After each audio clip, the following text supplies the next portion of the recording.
வணக்கம். எனக்கு தெரிந்த கதையில் ஒன்று. இன்றில் ஒரு சிறிய கதைகளை ஆரம்பிக்கிறேன். பாகம் 1. இன்று காண்பது கருமாரி அம்மனை பற்றி ஒரு சிறிய கதை. ஒரு காலத்தில் நாடோடி வாழ்க்கையை வாழ்ந்து கொண்ட அம்மன் சூரிய பகவானுக்கு குறி செல்வதற்காக அங்கு சென்றாள்.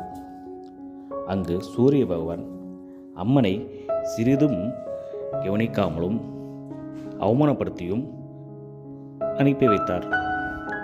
இதில் கோபமடைந்த அம்மன் உடனே அங்கிருந்து சென்றாள். சென்றவுடன் என்னாயிருக்கும்? ஒளி மறைந்தது. உலகம் இருளில் இருந்தது. அம்மன் சென்ற பிறகு இவ்விடம் காணப்பதால் சூரிய பகவான் தாயே தாயே என்று கதறி அம்மனிடம் மன்னிப்பு கேட்டார்.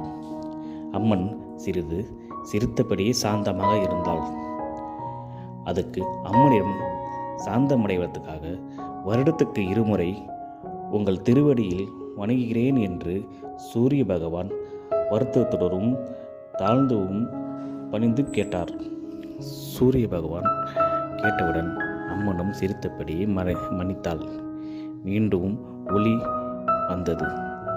இருளில் அந்த உலகம் மீண்டது.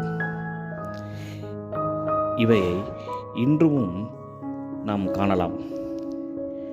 அவைதான் இன்று திருவேற்றிக்காடு திருக்கோயில் கருமாரி அம்மன் கோயிலில் புரட்டாசி மாதமும் பங்குனி மாதமும் சூரிய ஒளி அம்மனின் பாதத்தை ஒளிப்பதை நாம் காண்கிறோம்.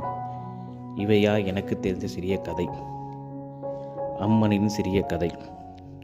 வணக்கம்.